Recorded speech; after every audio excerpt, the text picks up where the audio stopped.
Hello friend, welcome to the channel solution. आज के इस वीडियो में हम बात करने वाले हैं कि आखिर एक प्रिस्क्रिप्शन में क्या क्या चीज़ें होती हैं। जब आप डॉक्टर के पास जाते हैं किसी पर्टिकुलर प्रॉब्लम को दिखाने के लिए, उनसे डिस्कस करते हैं, डॉक्टर आपकी प्रॉब्लम को सुनते हैं और आपसे कुछ काउंटर क्वेश्चन कहते हैं जिसे हम पेशेंट काउंसलिंग कहते हैं। उन सारी इन्फॉर्मेशन को डॉक्टर हमेशा के लिए तो याद नहीं रख सकता। आप कुछ समय बाद वापस उनसे मिलने जाओगे अपनी प्रॉब्लम के प्रोग्रेस के बारे में बात करने के लिए, तो वो कैसे याद करेगा कि आपसे जब पहली बार बात हुई थी तब क्या बात हुई थी, आपको क्या प्रॉब्लम था और उन्होंने आपको क्या सजेस्ट किया था। तो वो सारी इन्फॉर्मेशन जो आपस में बात करते हैं वो एक स्पेसिफिक इन्फॉर्मेशन के फॉर्म में स्टोर होता है। कई बार वो सिंपल होता है, कई बार वो कॉम्प्लेक्स होता है। और एक चीज़ तो आपको पता ही है कि डॉक्टर की पर्ची को पढ़ने के लिए डॉक्टर और मेडिकल स्टोर के अलावा दूसरा व्यक्ति शायद ही पढ़ पाता हो। कई बार बहुत दिक्कतें भी होती हैं, स्पेलिंग समझ में नहीं आता, राइटिंग समझ में नहीं आता। तो मैंने एक ऐसे प्रिस्क्रिप्शन को ढूंढा है जिसमें चीज़ें उतनी कॉम्प्लेक्स नहीं है ना ईजी भी नहीं है। यहाँ पे आप देखोगे कि क्या क्या इन्फॉर्मेशन यहाँ पे आपको मिल सकता है। तो इसको हम क्या करते हैं, इसको एक केस स्टडी मान के चलते हैं। आप इस चीज़ों को देखो और खुद से ये मन में अंदाज़ा लगाने की कोशिश करिए कि आखिर एक डॉक्टर और एक पेशेंट के बीच में क्या क्या बात हुई होगी, पेशेंट को क्या प्रॉब्लम रहा हुआ होगा, डॉक्टर ने उसको समझने के लिए कौन सी डायग्नोसिस सजेस्ट की होगी और उसके रिपोर्ट के अकॉर्डिंगली क्या मेडिसिन प्रिस्क्राइब किया हुआ होगा। ये पूरी जानकारी एक डमी के फॉर्म में मैं आपसे डिस्कस कर रहा हूँ। प्रिस्क्रिप्शन ओरिजिनल है, मैं यहाँ पे डॉक्टर और पेशेंट के बारे में जो इन्फॉर्मेशन है उसे हाइड कर दिया है, उसे मार्कअप कर दिया हुआ है ताकि आप कॉन्सेप्ट को समझें, किसी की प्राइवेसी भी हैम्पर ना हो। दूसरी चीज़, यहाँ पे मैं प्रिस्क्रिप्शन के जो पार्ट्स हैं उसको डिस्कस नहीं कर रहा, यानी कि आपका RX वाला प्रिस्क्रिप्शन, मेन वाला पार्ट या क्या क्या पार्ट होते हैं प्रिस्क्रिप्शन के, उसके बारे में कुछ भी बात नहीं करने वाला हूं। मैं फार्माकोलॉजी के रेस्पेक्ट से एक जनरल पेशेंट काउंसलिंग को समझ में आ जाए, जनरल पब्लिक को समझ में आ जाए कि आखिर इस प्रिस्क्रिप्शन में क्या हिस्ट्री छिपी हुई होती है, कौन सी कुंडली लगी हुई होती है, इसके बारे में आपको जानकारी मिल जाए, यही मैं कोशिश कर रहा हूँ। सबसे पहले यहाँ पे देखिए, ऊपर के प्रिस्क्रिप्शन के जो लेटर हेड होगा ना, उसमें उस पर्टिकुलर हॉस्पिटल का या तो क्लिनिक का नाम होगा। यहाँ पे फिलहाल मैंने लिख दिया है solution pharmacy heart specialist clinic. भैया यहाँ पे हार्ट यानी कि आपका दिल, और मेरे दिल में आप रहते हो और उम्मीद करता हूँ कि आप सभी स्टूडेंट्स के दिल में सॉल्यूशन फार्मेसी रहता हुआ होगा। तो आपका इलाज तो हमको करना ही है, इसलिए बहुत अच्छे वीडियो बनाने की कोशिश करेंगे और हमारा साथ आप दीजिए, हमें लोगों तक पहुंचाने में मदद कीजिए। तो देखिए यहाँ पे इस प्रिस्क्रिप्शन का जो पहला पार्ट है वह है बेसिक क्लिनिक का नाम या हॉस्पिटल का नाम या कहीं भी ऐसी जगह जहाँ पे आप जाकर के अपना काउंसलिंग कराते होंगे। यहाँ पे डॉक्टर का नाम होगा, उस नाम के साथ साथ उनका रजिस्ट्रेशन नंबर होगा। रजिस्ट्रेशन नंबर यानी कि ऑथेंटिसिटी, कि भैया इस डॉक्टर का मेडिकल काउंसिल ऑफ इंडिया के रजिस्ट्रेशन पॉइंट में क्या नाम छुपा हुआ है। यहाँ पे 2-3 नाम अलग अलग हो सकते हैं डिपेंडिंग अपॉन द क्लिनिक में डॉक्टर की संख्या कितनी है। तो मैंने यहाँ पे 2 चीज़ों को हाइड किया हुआ है, ऊपर का भी हाइड किया हुआ है, उनके नाम और रजिस्ट्रेशन को भी हाइड किया हुआ है। बाकी नीचे कुछ जनरल इन्फॉर्मेशन रहता है, जैसे कि उनके बारे में क्वालिफिकेशन, उन्होंने कहाँ से क्वालिफाई किया है, क्या क्या स्पेसिफिक फीचर्स हैं उन डॉक्टर के, क्या स्पेशलाइजेशन है, सब कुछ यहाँ पे आपको मिलेगा। तो उसको मैंने छोड़ रखा है। फिर नीचे में जनरल इंट्रोडक्शन मिलेगा कि अगर आप दोबारा जाना चाहें तो थोड़ा याद रखिएगा कि उनका टाइमिंग क्या क्या है, सैटरडे संडे कोई स्पेसिफिक इंस्ट्रक्शन है क्या, वो सारा इन्फॉर्मेशन आपको यहाँ से मिल जाएगा। और उसके बाद अब आप डॉक्टर के पास जाएंगे तो सबसे पहले डॉक्टर आपसे फीस लेंगे, फीस के बाद आपको एक पर्ची मिलेगी, पर्ची में आपका डॉक्टर सबसे पहला काम करेंगे डेट लिखने का। क्यों लिखते हैं, हर एक बात को समझिए, वीडियो लंबा होगा, होने दीजिए, समझना है, लास्ट तक बने रहिए, बोर हो रहे हैं कभी भी छोड़ सकते हैं। याद रखिएगा डेट बहुत महत्वपूर्ण है। क्यों? क्योंकि डॉक्टर आपसे जब पहली बार मिलते हैं तो वो अपने डेट को इसलिए लिखते हैं कि फ्यूचर में जब कभी भी आपको प्रोग्रेस जानने के लिए, कोई इंप्रूवमेंट हुआ कि नहीं हुआ, कोई प्रॉब्लम तो नहीं हो रही है, क्या सिचुएशन है, क्या डेवलपमेंट है, उसके लिए दोबारा आपको बुलाएंगे तो वो जान सकें कि आज से पहले कितने दिन मैंने आपको दवाई दी थी और कितने दिन का प्रोग्रेस चल रहा है। तो ये जो इन्फॉर्मेशन है वो बहुत इंपॉर्टेंट है आपकी हिस्ट्री को रिकॉल करने के लिए। डेट बहुत बहुत इंपॉर्टेंट पॉइंट में से एक है। अब अगर आप अपने प्रिस्क्रिप्शन के, मैं थोड़ा सा इसको नीचे करता चलता हूँ, प्रिस्क्रिप्शन के अगर आप लेफ्ट साइड देखेंगे तो यहाँ पे आपको 2 डाटा मिल रहा है। एक डाटा ये देख रही है आप, ये है 171 सेंटीमीटर और दूसरा आपका 74.8। ये क्या चीज़ें हैं? देखिए ये दोनों आपके इंडिविजुअल व्यक्तित्व को पहचान दिला रहे हैं। यहाँ पे आप व्यक्तित्व का मतलब नेचर से मत समझिए, आपके बेसिक प्रोफाइल से, यानी कि 171 सेंटीमीटर आपकी हाइट को रिप्रेजेंट कर रहा है और 74.8 आपके किलोग्राम यानी कि बॉडी वजन को रिप्रेजेंट कर रहा है। हम मोस्टली हाइट से तो बहुत कुछ नहीं होता, लेकिन अगर आपके वेट को देख करके अंदाज़ा लग जाएगा कि आखिर में आपकी वेट नॉर्मल है, अबव है या फिर बिलो है। उसी से कई बीमारियों के पीछे का जो लॉजिक है वो आराम से समझ में आ जाता है। यहाँ पे देखिए, यहाँ पे नाम होगा, नाम को भी मैंने हटा दिया है। यहाँ पे तो पेशेंट का नाम होगा कि भैया आपका नाम क्या है। दूसरा एज होगा, एज से भी समझ में आता है कि बीमारी के होने के कितने चांसेस हैं। और यहाँ पे एड्रेस होगा, एड्रेस को भी मैंने प्राइवेसी इशू के लिए हटा दिया हुआ है। इसके बाद यहाँ पे आपका बेसिक जानकारी डॉक्टर के साथ शुरू होती है, डॉक्टर के साथ आप बातचीत शुरू होती है। इसे बोलते हैं पेशेंट काउंसलिंग। सबसे जरूरी चीज़ आप अपने दिमाग में ये चीज़ बैठा के रखिए कि पेशेंट काउंसलिंग यानी कि आपका इंटरोगेशन नहीं होता। डॉक्टर आपसे आपके पुराने बीमारियों के बारे में भी पूछता है तो बिना किसी झिझक के आपसे बात करनी चाहिए। गुरु, पंडित, दोस्त और डॉक्टर, इनसे कभी भी कोई बात छिपानी नहीं चाहिए, ऐसा किताबों में लिखा हुआ था। डॉक्टर के पास अगर आप जाते हैं तो कोई भी प्रॉब्लम, चाहे वो आपके पर्सनल प्रॉब्लम क्यों ना हो, आपको हर एक चीज़ डिस्कस करनी चाहिए।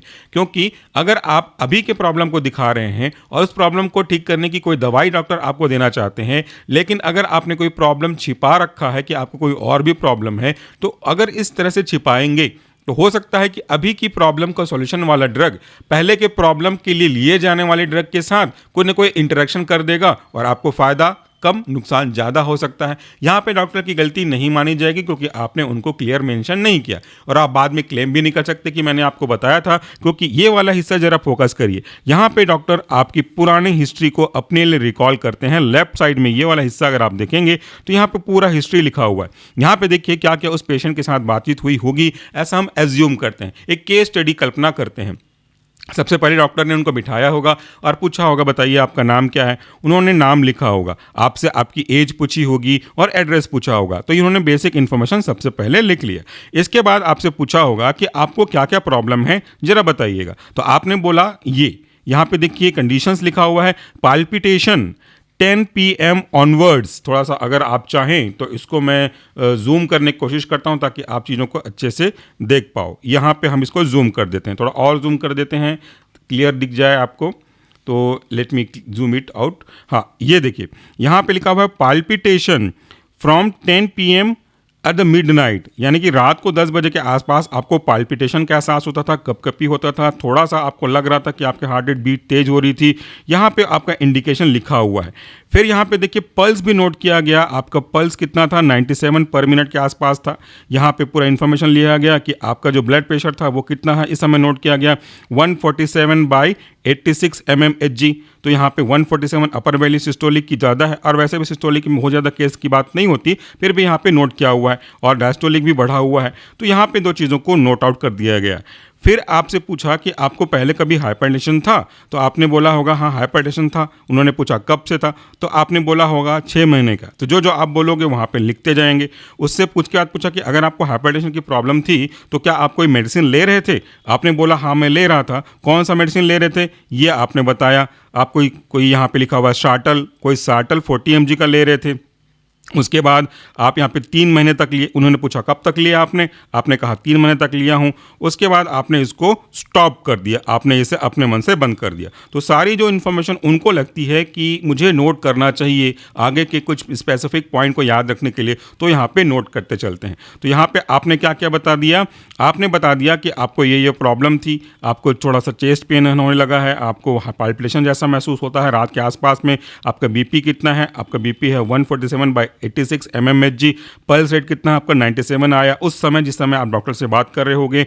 और आपसे पूछा कि कोई और पुराना रिकॉर्ड है क्या, या कोई आपके पास डॉक्यूमेंट है क्या जिसमें कोई पर्ची वर्ची मिली होगी कि दूसरे डॉक्टर से। तो आपने कहा कि आपके पास नहीं है। तो यहाँ पे लिख दिया कि इनके पास कोई पिछला रिकॉर्ड नहीं है, इसलिए आपके पास फिलहाल उसको स्टडी करने के लिए कोई दूसरा रिसोर्सेस नहीं है। तो आपने मेंशन कर दिया कि इनके पास इस समय जब मेरे पास आए तो कोई रिकॉर्ड इनके पास नहीं था। इसके बाद कुछ और चीज़ों को नोट किया, उन्होंने कार्डियोवास्कुलर प्रॉब्लम के बारे में नोट किया और उसके बाद आपको कुछ एडवाइस दिया। फैमिली हिस्ट्री के बारे में बात किया, तो आपसे पूछा कि अगर आपको हाइपरटेंशन है तो क्या आपके घर में किसी और को हाइपरटेंशन है। तो यहाँ पे फैमिली हिस्ट्री के बारे में बात किया, तो आपने बताया कि हाँ इसको प्रॉब्लम है। तो वो एक नोट कर सकते हैं कि इसके पास्ट में फ्यूचर में फैमिली को भी कुछ हुआ होगा तो उसको हाइपरटेंशन की प्रॉब्लम हो सकती है, तो वहाँ आपको उन्होंने नोट कर लिया।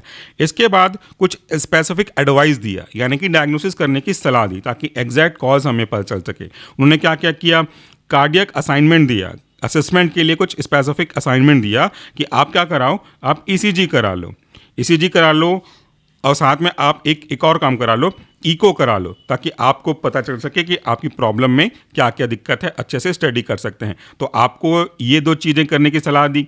बाद में जब दोबारा जाओगे तो यहाँ पे नोट कर लेंगे, क्योंकि हर बार जब आप कोई रिपोर्ट लेने जाते हो या रिपोर्ट को लेने के बाद दिखाने जाते हो तो रिमार्क यहाँ पे नोट कर लेते हैं। यहाँ पे एक चीज़ और, ये तो आपका हो गया एक प्रकार से कह लीजिए कि डायग्नोसिस समझ लीजिए, असाइनमेंट वगैरह हो गया। यहाँ पे कुछ बायोकेमिकल टेस्ट भी लिखा गया। यहाँ पे क्या लिखा गया कि आपको लिपिड प्रोफाइल चेक करना है, शुगर कितना है वो चेक करना है। शुगर को अच्छे से चेक करने के लिए HbA1c जो कि पिछला रिकॉर्ड चेक करता है, कई महीनों का रिकॉर्ड आपको बता देता है, और क्रिएटिन टेस्ट भी आप करा लीजिए, यूरिन टेस्ट भी करा लीजिए। ये कुछ चेक है जिसको हमको करा लेना है। अब आप ये सोच रहे होंगे कि आखिर इस चीज़ में हार्ट के संबंधित जो प्रॉब्लम था उसमें इन चीज़ों का क्या योगदान है। तो ये चीज़ें आपको समझने में मदद करती हैं कि आखिर प्रॉब्लम का कारण क्या हो सकता है। उसी कारण को पकड़ करके आप ट्रीट करोगे तो असली में ट्रीटमेंट होगा। अगर आप सिर्फ ब्लड प्रेशर को ठीक कर दोगे कोई भी ड्रग दे करके तो वो तो ठीक हो ही जाएगा, लेकिन असल कारण क्या है वो पता लगाए बिना वो पॉसिबल नहीं है कि उसको अच्छे से ठीक किया जा सके।